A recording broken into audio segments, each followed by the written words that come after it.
ओम शांति।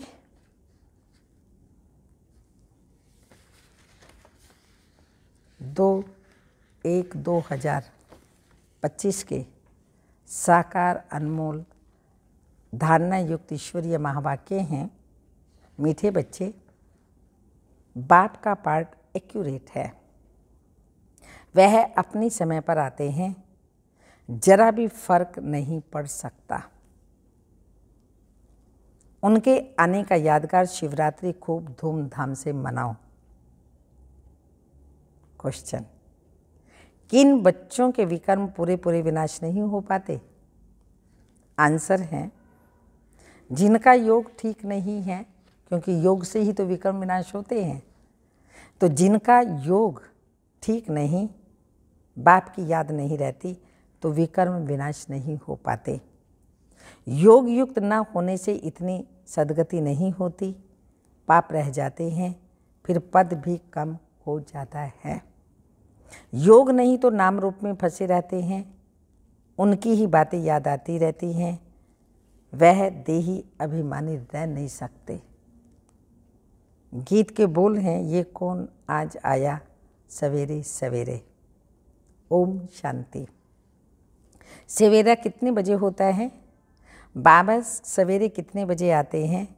कोई ने कहा 3 बजे, कोई ने कहा 4, कोई ने कहा संगम पर, कोई ने कहा 12 बजे। बाबा एक्यूरेट पूछते हैं। 12 को तुम सवेरा नहीं कह सकते। 12:01 हुआ, 1 मिनट हुआ तो AM अर्थात सवेरा शुरू हुआ। ये बिल्कुल सवेरा है। ड्रामा में इनका पार्ट बिल्कुल एक्यूरेट है। सेकंड की भी देरी नहीं हो सकती। ये ड्रामा अनादि बना हुआ है। 12:01 जब तक नहीं हुआ तो AM नहीं कहेंगे, तो यह बेहद की बात है। बाबा कहते हैं, मैं आता हूँ सवेरे सवेरे। विलायत वालों का AM PM एक्यूरेट चलता है। उन्हों की बुद्धि फिर भी अच्छी है। वह इतना सतो प्रधान भी नहीं बनते हैं, तो तमो प्रधान भी नहीं बनते। भारतवासी ही 100% सतो प्रधान, फिर 100% तमो प्रधान बनते हैं, तो बाप बड़ा एक्यूरेट है। सवेरे अर्थात 12:01 का हिसाब नहीं रखते। सेकंड पास होने में मालूम भी नहीं पड़ता। अब ये बातें तुम बच्चे ही समझते हो। दुनिया तो बिल्कुल घोर अंधियारे में है। बाप को सभी भक्त दुख में याद करते हैं, पतित पावन आओ, परंतु वह कौन है, कब आते हैं, यह कुछ भी नहीं जानते। मनुष्य होते हुए एक्यूरेट कुछ नहीं जानते, क्योंकि पतित हैं, तमो प्रधान हैं। काम भी कितना तमो प्रधान है। अभी बेहद का बाप ऑर्डिनेंस निकालते हैं, बच्चे काम जीत जगत जीत बनो। अगर अभी पवित्र नहीं बनेंगे तो विनाश को पाएंगे। तुम पवित्र बनने से अविनाशी पद को पाएंगे। तुम राजयोग सीख रहे हो ना। स्लोगन में भी दिखाते हैं, बी होली बी योगी। वास्तव में लिखना चाहिए बी राजयोगी। योगी तो कॉमन अक्षर हैं। ब्रह्म से योग लगाते हैं, वह भी योगी ठहरे। बच्चा बाप से, स्त्री पुरुष से योग लगाती, परंतु यह तुम्हारा है राजयोग। वो सिर्फ योग और ये है राजयोग। बाप राजयोग सिखलाते हैं, इसलिए राजयोग लिखना ठीक है। Be holy and Rajyogi. दिन प्रतिदिन करेक्शन तो होती रहती है। बाप भी कहते हैं, आज तुमको गुह्ये ते गुह्ये बातें सुनाता हूँ। अब शिव जयंती भी आने वाली है। शिव जयंती तो तुमको अच्छी रीति मनानी है। शिव जयंती पर तो बहुत अच्छी रीति सर्विस करनी है। जिनके पास प्रदर्शनी है, सभी अपने अपने सेंटर पर अथवा घर में शिव जयंती अच्छी रीति मनाओ और लिख दो, शिव बाबा गीता ज्ञानदाता बाप से बेहद का वर्षा लेने का रास्ता आकर, बाबा से वह रास्ता आकर सीखो। बलबत्तियाँ आदि भी जला दो। घर घर में शिव जयंती मनानी चाहिए। तुम ज्ञान गंगाएं हो, तो हर एक को हर एक के पास गीता पाठशाला होनी चाहिए। घर घर में गीता तो पढ़ते हैं ना। पुरुषार्थ से, पुरुषों से भी ज़्यादा माताएं भक्ति में तीखी होती हैं। ऐसे कुटुंब परिवार भी होते हैं जहाँ गीता पढ़ते हैं, तो घर में भी चित्र रख देना चाहिए। लिख दें कि बेहद के बाप से आकर यह बेहद का वर्षा लो। ये शिव जयंती का त्यौहार वास्तव में तुम्हारी सच्ची दीपावली है। जब शिव बाप आते हैं तो घर घर में रोशनी हो जाती है। इस त्यौहार को खूब बत्तियां आदि जलाकर रोशनी कर मनाओ। तुम सच्ची सच्ची दीपावली मनाते हो, फाइनल तो होना ही है सतयुग में। वहाँ घर घर में रोशनी ही रोशनी होगी, अर्थात हर आत्मा की ज्योति जगी हुई होगी। यहाँ तो अंधियारा है, आत्माएं आसुरी बुद्धि बन पड़ी हैं। वहाँ पवित्र आत्माएं होने से दैवी गुण, दैवी बुद्धि रहती है। आत्मा ही पतित, आत्मा ही पावन बनती है। अभी तुम वर्थ नोट पेनी से पाउंड बन रहे हो। आत्मा पवित्र होने से शरीर भी पवित्र मिलेगा। यहाँ आत्मा अपवित्र है तो शरीर और दुनिया भी इम्प्योर है। इन बातों को तुम्हारे में से कोई थोड़े हैं जो यथार्थ रीति समझते हैं और उनके अंदर खुशी होती है। नंबरवार पुरुषार्थ तो करते रहते हैं, ग्रहचारी भी होती है। कभी राहु की ग्रहचारी बैठती है तो आश्चर्यवत भागंती भी हो जाते हैं। बृहस्पति की दशा से बदलकर ठीक राहु की दशा बैठ जाती है। काम विकार में गया तो राहु की दशा बैठी, मल युद्ध होती है ना। तो माताओं ने देखा नहीं होगा, क्योंकि माताएं तो होती हैं घर की घरेत्री। अब तुमको मालूम है, भरमरी को घरेत्री अर्थात घर बनाने वाली कहते हैं। घर बार बनाने का अच्छा कारीगर है, इसलिए घरेत्री नाम है। कितनी मेहनत करती है, वो भी पक्का मिस्त्री है। 2-3 कमरा बनाती है, 3-4 कीड़ों को ले आती है। वैसे तुम भी ब्राह्मणियाँ हो, चाहे 1-2 को बनाओ, चाहे 10-12 को बनाओ, चाहे 100 को बनाओ, चाहे 500 को बनाओ, मंडप आदि बनाते हो। यह भी घर बनाना हुआ ना। उनमें बैठ सबको भूभू करते हो। फिर कोई तो समझकर कीड़े से ब्राह्मण बनते हैं और कोई सड़ा हुआ कीड़ा भी निकलते हैं, अर्थात इस धर्म के नहीं हैं। इस धर्म वालों को ही पूरी रीति टच होगा। तुम तो फिर भी मनुष्य हो ना। आगे चल 4-5 हज़ार की सभा में भी तुम जाएंगे। भरमरी की तुम्हारे से भेंट है। आजकल सन्यासी लोग भी बाहर विदेश में जाकर कहते हैं हम भारत का प्राचीन राजयोग सिखाते हैं। आजकल माताएं भी गेरू कफनी पहनकर जाती हैं, फॉरेनर्स को ठग कर के आती हैं। उनको कहती हैं भारत का प्राचीन राजयोग भारत में चलकर सीखो। तुम ऐसे थोड़ी कहेंगे कि भारत में चलकर सीखो। तुम तो फॉरेन में जाएंगे तो वहाँ भी बैठ कर के समझाएंगे ये राजयोग सीखो तो स्वर्ग में तुम्हारा जन्म हो जाएगा। इसमें कपड़ा आदि बदलने की बात नहीं है। यहाँ है ही देह के सब बंधन। उन सबको भूल अपने को आत्मा समझ बाप को याद करो। बाप को ही लिबरेटर गाइड सब दुखों से लिबरेट करते हैं। अभी तुमको सतो प्रधान बनना है। तुम पहले गोल्डन एज में थे, अब आयरन एज में हो।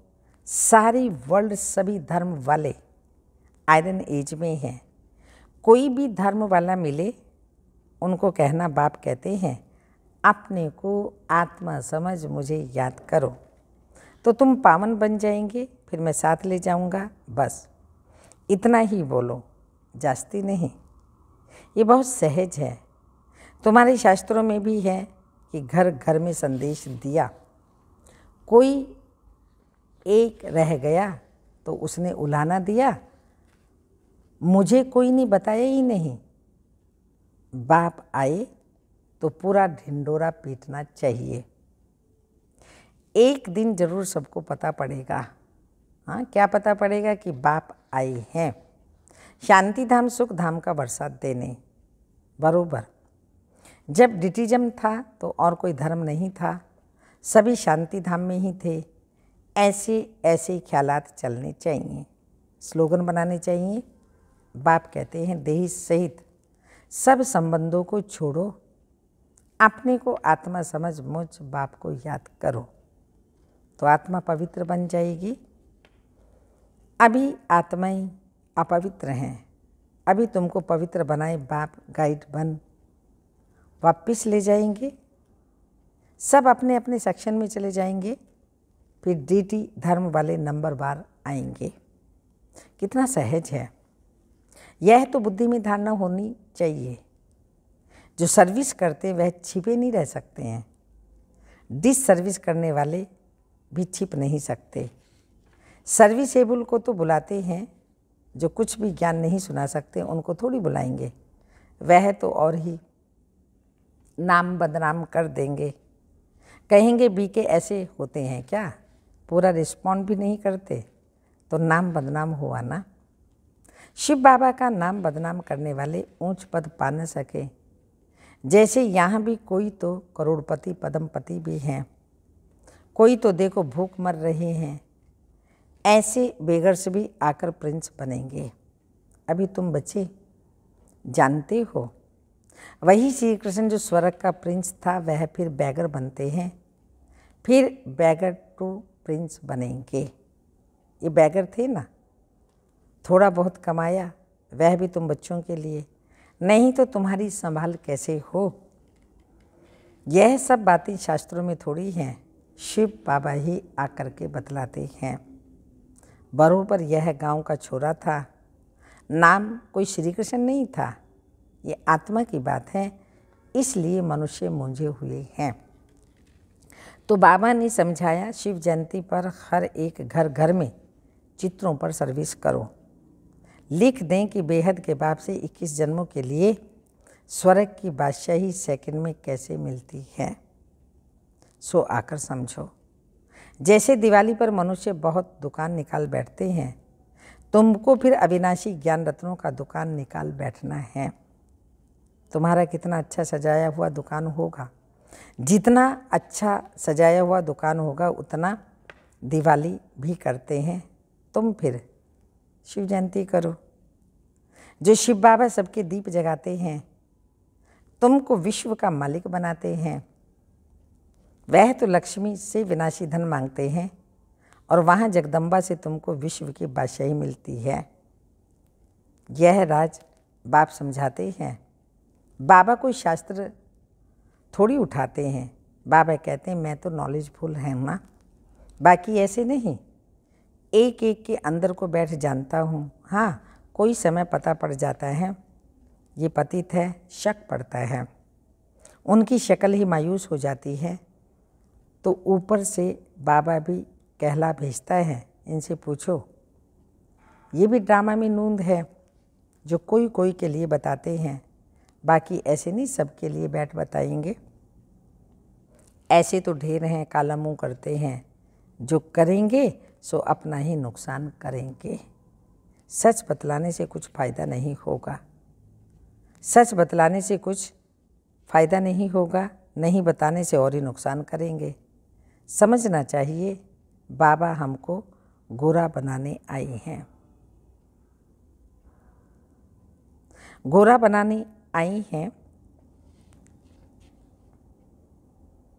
बाबा हमें गोरा बनाने के लिए आए हैं। यह है कांटों की दुनिया, ह्यूमन कांटे हैं। सत्युग को कहा जाता है गार्डन ऑफ अल्लाह, और यह है forest.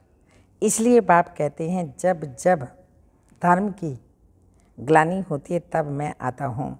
First number Shri Krishna को देखो, फिर 84 जन्मों के बाद कैसा बन जाता है। अभी सब तमो प्रधान आपस में लड़ते झगड़ते रहते हैं, यह सब ड्रामा में नूंद है। फिर स्वर्ग में यह कुछ नहीं होगा, लड़ाई झगड़े आदि तमो प्रधानता स्वर्ग में कुछ नहीं होगा। पॉइंट्स तो ढेर की ढेर हैं, नोट करनी चाहिए। जैसे बैरिस्टर लोग भी पॉइंट्स का बुक रखते हैं ना, डॉक्टर लोग भी किताब रखते हैं, उसमें देखकर दवाई देते हैं। तो बच्चों को कितना अच्छी रीति पढ़ना चाहिए, सर्विस करनी चाहिए। बाबा ने नंबर 1 मंत्र दिया है, मन मना भव। बाप और वर्षे को याद करो तो स्वर्ग के मालिक बन जाएंगे। शिव जयंती मनाते हैं, परंतु शिव बाबा ने क्या किया? जरूर स्वर्ग का वर्षा दिया होगा। उसको 5000 वर्ष हुए। स्वर्ग से नर्क, नर्क से स्वर्ग बनेगा। तो बाप समझाते हैं, बच्चे योग युक्त बनो तो तुम्हें हर बात अच्छी तरह समझ में आएगी। परंतु योग ठीक नहीं है, बाप की याद नहीं रहती तो कुछ समझ नहीं सकते। विकर्म भी विनाश नहीं हो पाते। योग युक्त न होने से इतनी सद्गति भी नहीं होती है। पाप रह जाते हैं, फिर पद भी कम हो जाता है। बहुत हैं योग कुछ भी नहीं, नाम रूप में ही फंसे रहते हैं। उनको उन्हीं की याद आती रहेगी तो विकर्म विनाश कैसे होंगे? बाप कहते हैं, बच्चे देही अभिमानी बनो। अच्छा, मीठे मीठे सिक्की लदे बच्चों प्रति माता पिता बाप दादा का याद प्यार। Good morning, diamond morning. रूहानी बाप की रूहानी बच्चों को नमस्ते। हम रूहानी बच्चों की रूहानी माता पिता बाप दादा को याद प्यार। गुड मॉर्निंग, डायमंड मॉर्निंग, ओम नमस्ते। धारणा के लिए मुख्य सार हैं, शिव जयंती पर अविनाशी ज्ञान रत्नों का दुकान निकाल सेवा करनी है। घर घर में रोशनी कर सबको बाप का परिचय देना है। सेकंड पॉइंट, सच्चे बाप से सच्चा होकर रहना है। कोई भी विकर्म करके छिपाना नहीं है। ऐसा योग युक्त बनना है जो कोई भी पाप रह ना जाए। किसी के भी नाम रूप में नहीं फंसना है। वरदान, मैंपन के भान को मिटाने वाले ब्रह्मा बाप समान श्रेष्ठ त्यागी भव। स्पष्टीकरण, संबंध का त्याग, वैभव का त्याग कोई बड़ी बात नहीं है, लेकिन हर कार्य में संकल्प में भी औरों को आगे रखने की भावना रखना, अर्थात अपनेपन को मिटा देना, पहले आप करना, आदि आदि, ये श्रेष्ठ त्याग। इसे ही कहा जाता है स्वयं के स्थान को, भान को मिटा देना, देह के भान को मिटा देना। जैसे ब्रह्मा बाप ने सदा बच्चों को आगे रखा, मैं आगे रहूं, इसमें भी सदा त्यागी रहे। इस त्याग के कारण सबसे आगे अर्थात नंबर 1 में जाने का फल मिला। तो फॉलो फादर। स्लोगन, फट से किसी का नुक्स निकाल देना, यह भी दुख देना है। फट से किसी का नुक्स निकाल देना, यह भी दुख देना है। अपनी शक्तिशाली मनसा द्वारा प्रकाश देने की सेवा करो। ये वरदान है, अपनी शक्तिशाली मनसा द्वारा प्रकाश देने की सेवा करो। स्पष्टीकरण है, जैसे ऊंची टावर से प्रकाश देते हैं, लाइट माइट फैलाते हैं, ऐसे आप बच्चे भी अपनी ऊंची स्थिति अथवा ऊंचे स्थान पर बैठ कम से कम 4 घंटे विश्व को लाइट और माइट दो। कम से कम, हाँ, ऊंचे स्थान पर बैठ करके 4 घंटे विश्व को लाइट और माइट दो। जैसे सूर्य भी विश्व में रोशनी तब दे सकता है जब ऊंचा है। तो साकार सृष्टि को प्रकाश देने के लिए ऊंचे स्थान निवासी बनो। साकार सृष्टि को प्रकाश देने के लिए ऊंचे स्थान निवासी बनो। ओम शांति।